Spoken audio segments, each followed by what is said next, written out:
सिर्फ 9 साल की उम्र में तैयबा बेचारी कैसे कैसे जुल्म सहती रही। इंसाफ करने वाले के घर में ऐसी बेइंसाफी। बच्ची पर ढाए मजालिम ने खून के आंसू रुला दिया। दाई कनपटी पर जख्म गिरने से नहीं, मारपीट से आया। आंख के करीब घाव, मासूम का चेहरा भी महफूज नहीं रहा। हाथ जलाया गया, कमर पर मारपीट के इतने निशान कि देखने वाला कांप उठे। मेडिकल रिपोर्ट ने दर्दनाक स्टोरी का एक एक रुख दिखा दिया।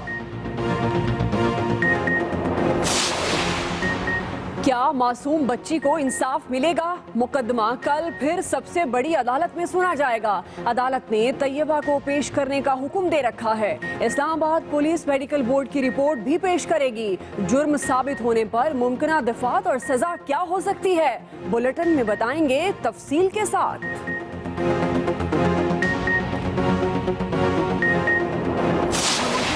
शायद आप मुजरिम हैं।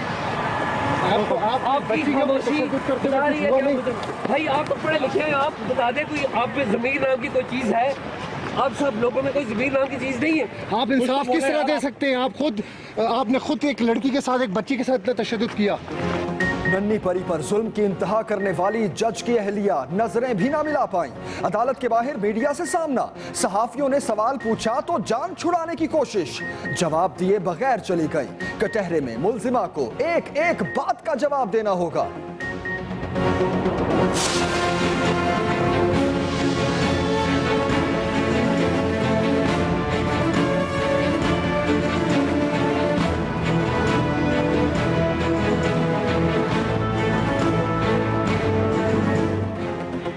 मुल्तान में जेरे तामीर इमारत मौत बनकर गिर पड़ी। बोसन रोड पर प्लाजे में मजदूर काम कर रहे थे। 2 मंजिला हिस्सा जमीन पर आ गिरा। हर तरफ चीखो पुकार।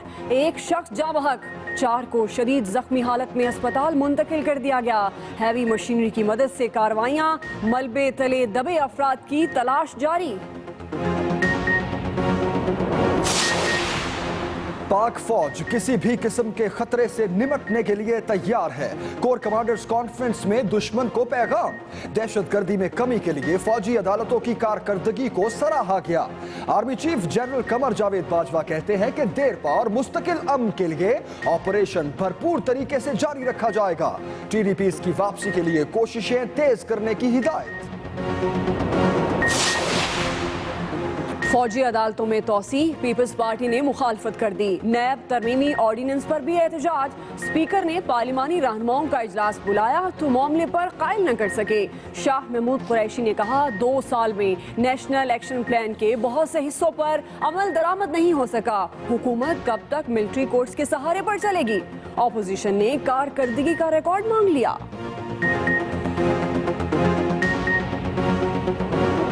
ऐसी किन हालात हैं, कई बार तो जवान भूखे पेट भी सोना पड़ता है। मैं सुबह का नाश्ता आपको दिखाऊंगा जो कि एक पराठा मिलता है जिसमें ना कुछ भी नहीं है, ना अचार है, ना सब्जी है, सिर्फ चाय के साथ।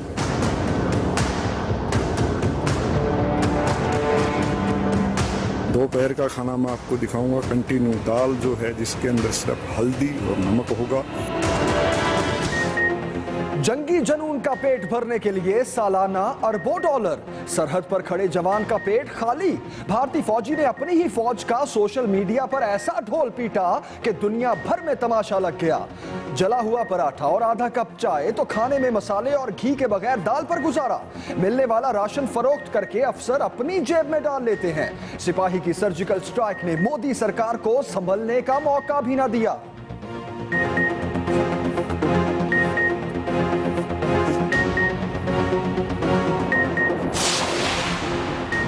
भारतीय सिपाही की वीडियो ने महाज गरमाया तो तमाम छोटे बड़े अफसर तेज बहादुर यादव के दुश्मन बीएसएफ ने नफ्सियाती मरीज करार दिया। विलन बनाने में नाकाम रहे तो भारतीय हुकूमत को मैदान में कूदना पड़ा। राशन स्कैंडल की तहकीकात का ऐलान। वजीर दाखिला राजनाथ सिंह ने तफसीली रिपोर्ट मांग ली।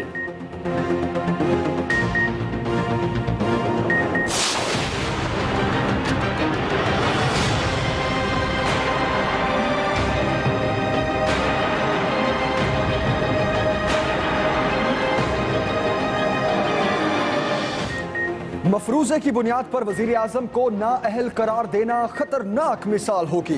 पानामा लीक्स में सुप्रीम कोर्ट के रिमार्क्स। जस्टिस एजाज अफजल कहते हैं कि दस्तावेजात का जायजा लेने पर इल्म होगा नवाज शरीफ ने असासे छुपाए या नहीं। जस्टिस खोसा ने कहा कि हमारा काम करप्शन साबित करना नहीं, कानून से बालातर होकर तहकीकात नहीं कर सकते। तहरीक इंसाफ ने इजाफी दस्तावेजात जमा करा दी। जो मुल्क का प्राइम मिनिस्टर होता है, जो अवाम टैक्स देती है, उसके टैक्स के पैसे का रखवाली होता है। टैक्स कलेक्शन कैसे बढ़ेगी जब लोगों को ये पता चले कि प्राइम मिनिस्टर पाकिस्तान का करप्ट है। ताकतवर डाकू का जब तक एहतसाब नहीं होगा कोई मुस्तकबिल नहीं है।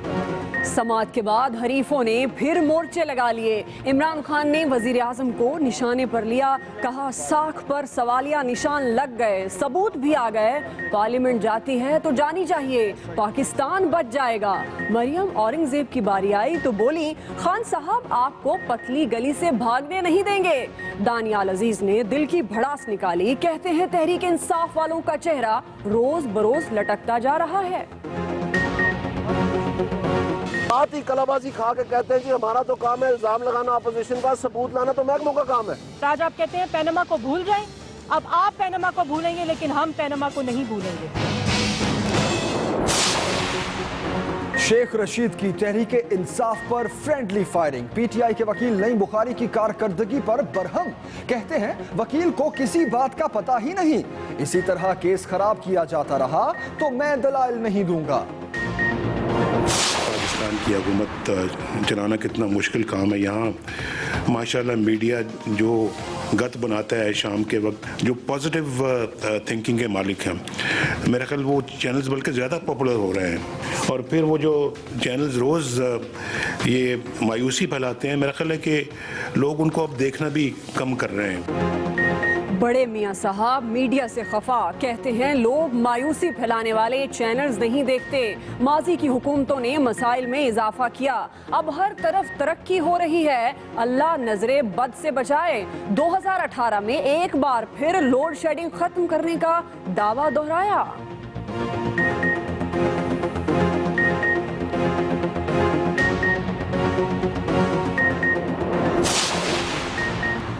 कोयटा समेत शिमाली इलाकों पर सर्दी की गिरफ्त मजबूत। कल्लात का पारा -8 तक आ गया। बालाई इलाकों में बर्फ की बालाई। गिजर में 2 दिन बाद सूरज ने बादलों की ओर से झांका। किरणों और बर्फ के गालों में टकराव से वादी का हुस्न गजब ढाने लगा। सयाहों ने झट से कैमरे निकाले और मनाजिर सेल्फियों में महफूज कर लिए। रात में मौसीकी की महफिलें, मरी, गिलियात और दीगर इलाकों में भी मौज मस्ती का सिलसिला जारी। ठंड कराची को भी ठंडा ठार करने रातों रात पहुंच गई। शहरी सुबह उठे तो मौसम की अंगड़ाई पर गर्म कपड़े निकालने पड़े। सर्द हवाओं ने पारा 10 से नीचे गिरा दिया। आज हालिया सीजन का सर्द तरीन दिन रिकॉर्ड हुआ। लहर मजीद कई दिन जारी रहने की पेशगोई।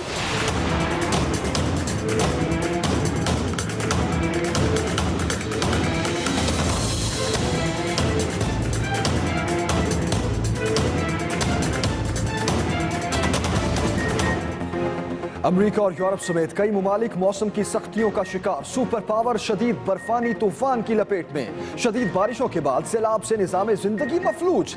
इस्तांबुल में बर्फबारी का 7 साला रिकॉर्ड टूट गया। सैकड़ों परवाजें मनसूख। स्कूलों में छुट्टियां। थाईलैंड में 25 अफराद हलाक।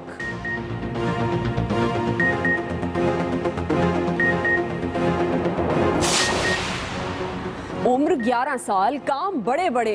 होनहार पाकिस्तानी तालिब इल्म ने माइक्रोसॉफ्ट की दुनिया में तहलका मचा दिया। उजैर अब्दुल्ला ने न सिर्फ माइक्रोसॉफ्ट ऑफिस के प्रोफेशनल सर्टिफिकेट का इम्तहान पास किया, बल्कि माइक्रोसॉफ्ट ऑफिस का चार्टर मेंबर भी बन गया।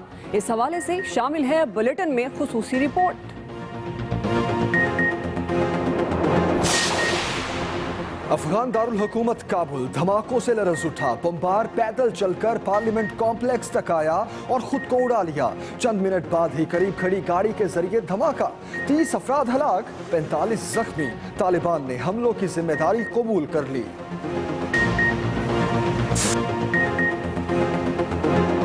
सीनियर मुशीर लगा दिया। डेमोक्रेट्स के फैसले पर कड़ी तनकीद, व्हाइट हाउस की इक़्तिदार के खिलाफ करार दे दिया। वसीम अकरम मुद्दई से मुलजिम बन गए। 5 अगस्त 2015 को गाड़ी पर फायरिंग का मुकदमा दर्ज कराया। 31 समातें गुजर गईं, एक बार भी गवाही के लिए पेश ना हुए। अदालत ने साबिक कप्तान के वारंट जारी करते हुए 17 जनवरी को हाजिर होने का हुक्म दे दिया।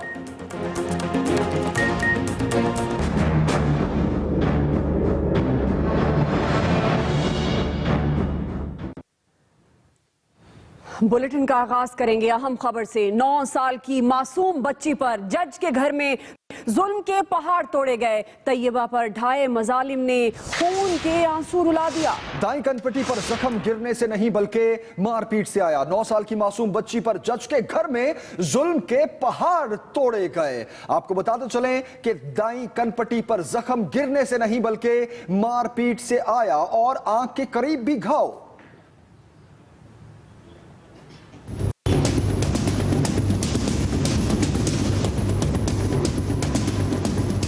इस्लामाबाद में मासूम बच्ची तैयबा पर खौफनाक तशद्दुद की तस्दीक हो गई।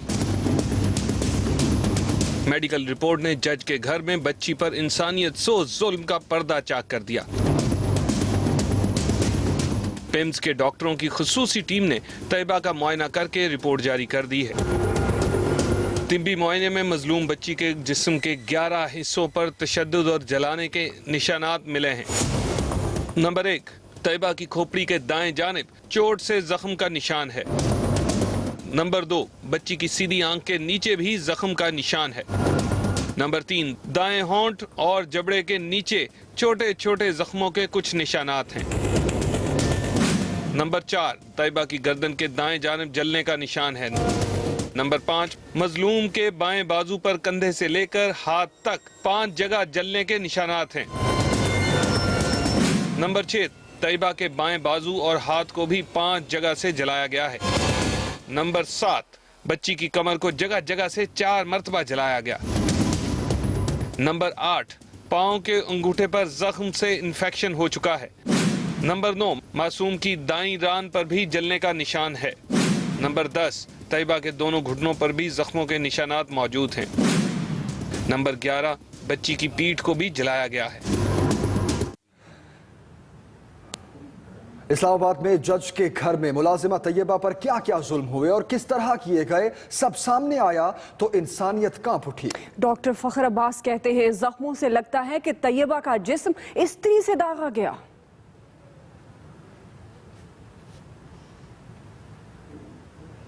जख्मों के ऊपर जख्म लगे हुए हैं और ख़ास तौर पे जो कमर के जख्म है, मैं बड़े अफसोस से ये मैं बात कहूँगा कि उसमें बड़ा जैसे इस्त्री से जलाया हुआ। अगर ये ट्रॉमा है तो ट्रॉमा के केस में कौन डॉक्टर के पास जाके तो अपनी शर्मिंदगी उठाए, अपने आप पे इल्ज़ाम आएगा जी कि ये इसको कैसे ज़ख्म लगा है, क्योंकि बतौर मेडिकल प्रोफेशनल हम लोगों को फ़ौरन पता चल जाता है कि ये ज़ख्म जो है एक्सपीरियंस से पता चल जाता है।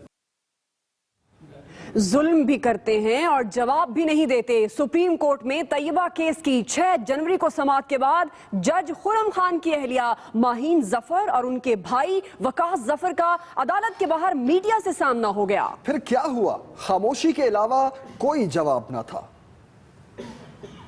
ये बताइए कि बच्ची पे आपने तशद्दुद किया था, ये बता दें तशद्दुद आपने किया था। अगर आपने तशद्दुद किया था तो आप पढ़े लिखे हैं, आपने पढ़े लिखे होते हुए भी ये काम किया। आपने और आपके हस्बैंड ने कानून का मजाक उड़ाया, एक बच्ची को अपने घर पे चाइल्ड यूज किया, आपके अपने बच्चे नहीं हैं। आपकी खामोशी बता रही है कि शायद आप मुजरिम हैं। आपकी खामोशी बता रही है भाई आप तो पढ़े लिखे हैं, आप बता दें कोई आप में ज़मीर नाम की कोई चीज़ है? आप सब लोगों में कोई ज़मीर नाम की चीज़ नहीं है। आप इंसाफ किस तरह दे सकते हैं? आपने खुद एक लड़की के साथ, एक बच्ची के साथ तशद्दुद किया। कुछ बताएंगे कब से इस बच्ची को रखा हुआ था? किसके कार्ड? ये कार्ड गिर गया आपका। कार्ड गिर गया। ये कार्ड गिर गया। ये बताएंगे कब से इस बच्ची को रखा हुआ था? जज के घर में मासूम तैयबा पर जुल्म की रिपोर्ट कल सुप्रीम कोर्ट में पेश की जाएगी। अब जुल्म ढाने वालों को सजा भी भुगतना होगी। जज की अहलिया पर हब्से बेजा की दफा 342 भी लग सकती है, जिसमें 1 साल कैद और 3,000 जुर्माना हो सकता है। सेक्शन 506 की सूरत में, जो कि धमकी देने, असलहे के साथ धमकी देने की सूरत में 7 साल कैद हो सकती है। सेक्शन 337A, एक जो कि गर्दन से ऊपर तशद्दुद और जख्म की सूरत में लगाई जाती है, इस सूरत हाल में 2 साल कैद हो सकती है। सेक्शन 337F1 यानी तशद्दुद की सूरत में 1 साल कैद और जख्म के मुताबिक जुर्माना हो सकता है।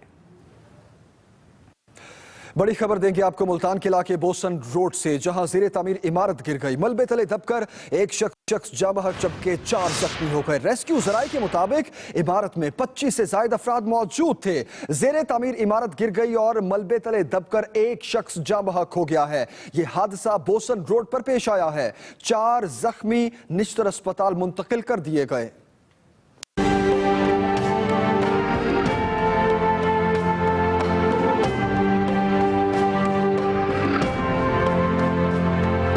मुल्तान में बोसन रोड पर जेरे तामीर प्लाजे का एक हिस्सा गिरने से 25 अफराद मलबे तले दब गए। जख्मियों को निश्तर अस्पताल मुंतकिल कर दिया गया, जबकि दूसरे अफराद को निकालने की कोशिशें जारी हैं। तकरीबन 6 के करीब लोग जो हैं वो शिफ्ट हो चुके हैं। मजीद कंफर्म नहीं है कि कितने लोग मजीद दबे हुए हैं। उसकी जो है हम कितने लोग, जब ये मलबा क्लियर होगा उसके बाद ही क्लियर हो सकता है कि वहाँ कितने लोग मौजूद हैं नीचे। एनी शाहिदीन ने बताया, जब इमारत गिरी तो 6 मजदूरों समेत दर्जनों अफराद वहां मौजूद थे। प्लाजे के 4 मालिकान में से एक का नाम अब्दुल मालिक है। पिछले 1.5 माह से तामीर जारी थी, मगर इसके लिए NOC नहीं लिया गया। 4 से 5 बंदे मैंने देखे सीढ़ियां तोड़ रहे थे और वो इतनी शदीद तरीके से बिल्डिंग नीचे आई है। बिजली की तारें धर्म भरम थी और 2 बंदे मैंने अंदर से जो बचे हैं वो निकलते देखे हैं। हैवी मशीनरी हादसे के 3 घंटे बाद पहुंची। रेस्क्यू ऑपरेशन मुकम्मल करने में मजीद कई घंटे लग सकते हैं। साथी रिपोर्टर खिजर भुट्टा के साथ हामिद चौधरी, एक्सप्रेस न्यूज मुल्तान। आगे बढ़ते हैं। हैदराबाद से आपको हम खबर देते हैं। हैदराबाद में एक घर से 5 अफराद की लाशें बरामद हुई हैं। सवाल पैदा हुआ, खुदकुशी या कत्ल। वाकया सरफराज कॉलोनी में पेश आया। पुलिस के मुताबिक जाँ बहक होने वालों में मियाँ, बीवी और 3 बच्चे शामिल हैं। आपको ये खबर दे रहे हैं हैदराबाद से। पुरस्कार तौर पर जाँ बहक होने वाले 5 अफराद की लाशें सिविल अस्पताल मुंतकिल कर दी गई हैं। जाँ बहक होने वालों में 35 साल कफायतुल्लाह और उसका खानदान, बीवी, बेटा और बेटी शामिल हैं।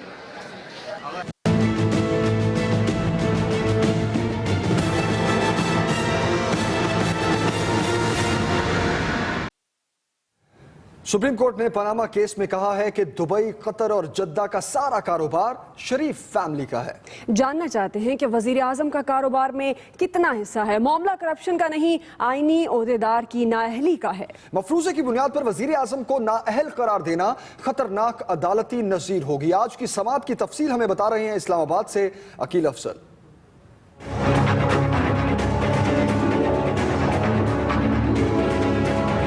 सुप्रीम कोर्ट के 5 रुकनी बेंच के रूबरू पनामा केस में PTI के वकील नईम बुखारी के दलाइल जारी हैं। नईम बुखारी ने अदालत उज़्मा को बताया कि हुदैबिया पेपर मिल केस में FIA के एडिशनल डायरेक्टर रहमान मलिक की रिपोर्ट से मनी ट्रेल का सुराग मिलता है। इस पर जस्टिस अजमत सईद ने रिमार्क्स दिए कि रिपोर्ट की बुनियाद पर जो केस बना इसे अदालत ने खत्म कर दिया। अब इस रिपोर्ट का क्या फायदा। यहाँ बेंच के सरबरा जस्टिस आसिफ सईद खोसा ने वाजे किया कि हमने कानून पर अमल दरामद का हल्फ उठाया है, खिलाफ वर्जी नहीं कर सकते। सुप्रीम कोर्ट खुद ट्रायल कोर्ट और एपलेट कोर्ट नहीं बनेगी। जस्टिस एजाज अफजल ने भी कहा कि महज पुलिस डायरी की बुनियाद पर हतमी फैसला नहीं किया जा सकता। मुतमईन हुए तो चेयरमैन नैब को हुदैबिया पेपर मिल केस की अपील दायर करने का हुक्म देंगे। दौरान समाअत अदालती सवालात पर नईम बुखारी ने तैयारी ना होने का एतराफ़ किया। कहा कि मैं इस केस में स्टपनी वकील हूँ, असल वकील हामिद खान थे जो अलग हो गए। तहरीक इंसाफ के वकील ने मजीद दलाइल दिए कि हसन नवाज ने अपनी 12 कंपनियों को 2005 तक 20 लाख पाउंड से ज्यादा रकम दी, जबकि वजीर आजम ने अपनी तकरीर में जद्दा फैक्ट्री बेचकर बच्चों को सरमाया देने का कहा था। इस पर जस्टिस एजाज अफजल ने रिमार्क्स दिए कि वजीर आजम ने अगर कुछ गलत कहा तो दस्तावेजात का जायजा लेना होगा।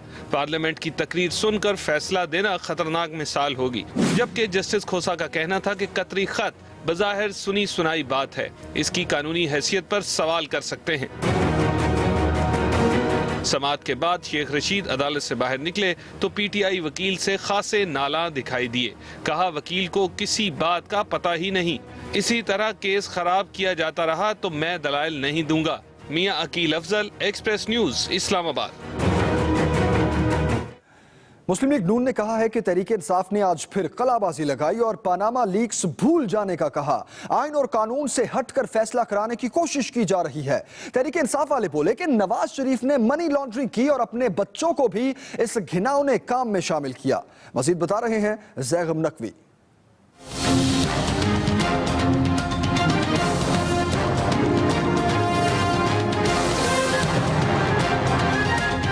आपने सड़कों के ऊपर सियासी इंतशारी सियासत की, उसका जवाब कौन देगा? आपने पिछले 3.5 साल में केपीके के लोगों के साथ जो वादे किए थे वो पूरे नहीं हुए, उसका जवाब कौन देगा? और आज आप कहते हैं पैनामा को भूल जाएं। अब आप पैनामा को भूलेंगे लेकिन हम पैनामा को नहीं भूलेंगे। जब देखा गया कि तमाम चीजें जो हैं वो उनके ऊपर एक सवालिया निशान पैदा होता चला जा रहा है, तो फिर यकलख्त नईम बुखारी साहब भटक उठे और उन्होंने एक इंकशाफ किया। आज वो इंकशाफ ये था कि उन्होंने कहा जी मैं तो स्टपनी वकील हूँ, असल वकील तो हामिद खान है, वो भाग चुका है। जब नवाज शरीफ साहब ये कह रहे हैं कि पैसे 2005 में आए और उससे पहले बच्चे खुद कह रहे हैं 99 में हसन साहब कह रहे हैं कि मैं स्टूडेंट था, तो सवाल ये पैदा होता है कि 1999 में वो स्टूडेंट थे तो 2001 में बिलियनर कैसे हो गए और ये पैसे जो हैं ये कहां से आए? इन्होंने पाकिस्तान से दौलत कमाकर गैर कानूनी तौर पर बाहर मुंतकिल की, बाहर असासे बनाए, अपने नाम पर नहीं बनाए, बच्चों के नाम पर बनाए। बच्चे भी बेचारे झूठ बोलते हुए पकड़े गए इंटरव्यूज में, और ये खुद भी इन्होंने कौम से कौमी असम्बली के खिताब में झूठ बोला।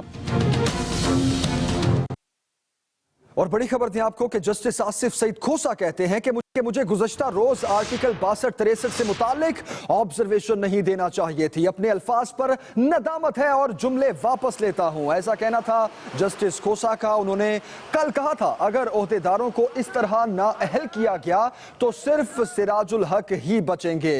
बिल्कुल उन्होंने ये कहा कि अगर ओहदेदारों को इस तरह नाअहल किया गया तो सिर्फ सिराजुल हक बचेंगे। पीटीआई के चेयरमैन इमरान खान कहते हैं पनामा लीक्स में वजीर आजम की साख पर सवालिया निशानात उठ गए। नवाज शरीफ और उनके बच्चों के खिलाफ सबूत भी आ गए हैं। पूरी पार्लियामेंट जाती है तो जानी चाहिए, पाकिस्तान बच जाएगा। इसी हवाले से मजीद बता रहे हैं इस्लामाबाद से सुहेल चौधरी।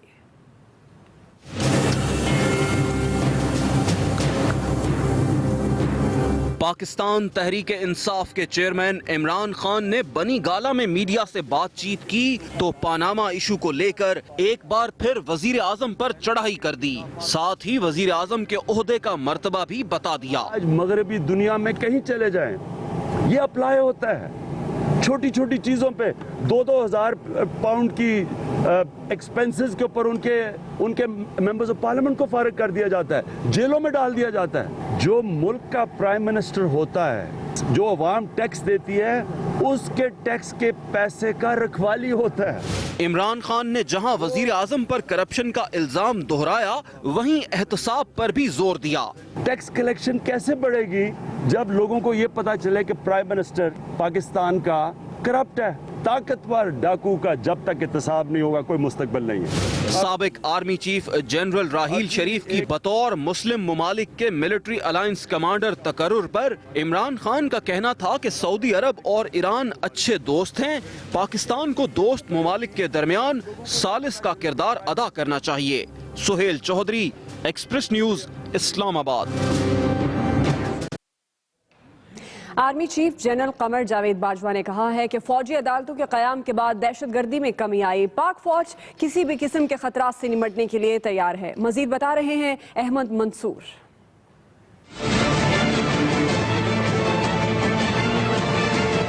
GHQ में पाक फौज के बड़े मिल बैठे और मुल्क की अंदरूनी और बैरूनी सिक्योरिटी सूरत हाल समेत पाक फौज की ऑपरेशनल तैयारियों पर गौर किया।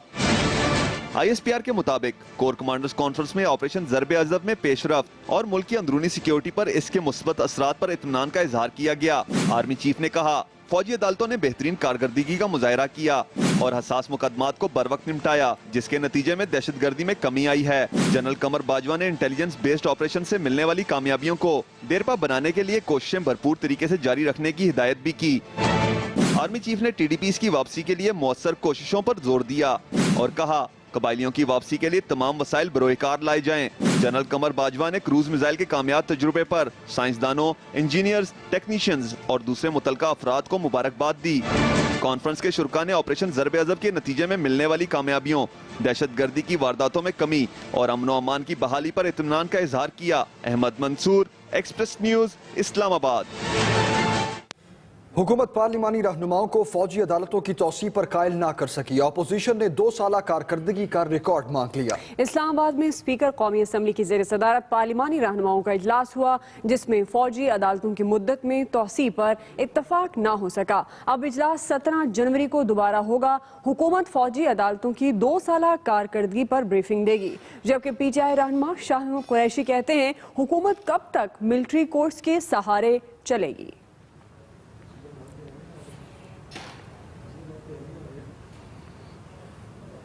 अभी आपको अहम खबर दें। वफाकी वज़ीर दाखिला चौधरी निसार ने कहा है कि प्रोफेसर सलमान हैदर के अगवाकारों की गाड़ी को रावलपिंडी की तरफ जाते देखा गया। कोशिश है कि वो जल्द घर वापस आ सकें। प्रोफेसर सलमान हैदर के अगवाकारों की गाड़ी को रावलपिंडी जाते देखा गया है। चौधरी निसार का ऐसा कहना है। कोशिश है कि सलमान हैदर जल्द घर वापस आ सकें। वज़ीर दाखिला की सेनेट को ये ब्रीफिंग है। अगवा किए गए 4 अफराद में से एक का ताल्लुक इस्लामाबाद और 3 का पंजाब से है। ये इंफॉर्मेशन भी शेयर की वज़ीर दाखिला ने। उन्होंने ये भी कहा कि प्रोफेसर सलमान हैदर को कराल चौक के करीब अगवा किया गया। सेनेट इजलास में वज़ीर दाखिला चौधरी निसार ने इंसानी हुकूक के 4 कारकुनों के अगवा से मुतालिक को एतमाद में लिया। उन्होंने बताया कि अगवा किए गए 4 अफराद में से एक का ताल्लुक इस्लामाबाद और 3 का पंजाब से है। वज़ीर दाखिला ने यह भी बताया कि प्रोफेसर सलमान हैदर को कराल चौक के करीब से अगवा किया गया है। सेफ सिटी प्रोजेक्ट की मदद से छानबीन की तो अगवाकारों की गाड़ी रावलपिंडी की तरफ जाते दिखाई दी।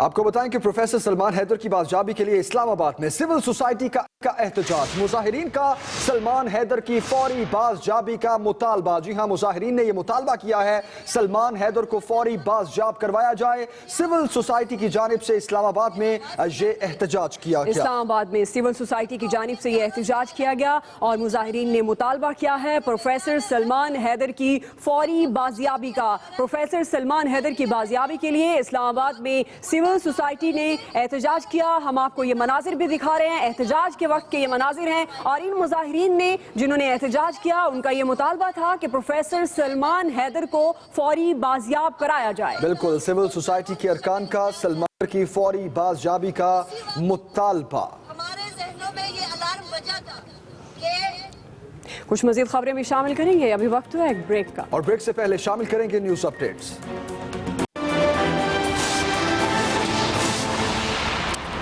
लापता अफराद से मुतालिक वज़ीर दाखिला का सेनेट में खिताब। चौधरी निसार कहते हैं कि प्रोफेसर सलमान हैदर की गाड़ी का पीछा किया जा रहा था। कोशिश कर रहे हैं जल्द घर आ जाएं।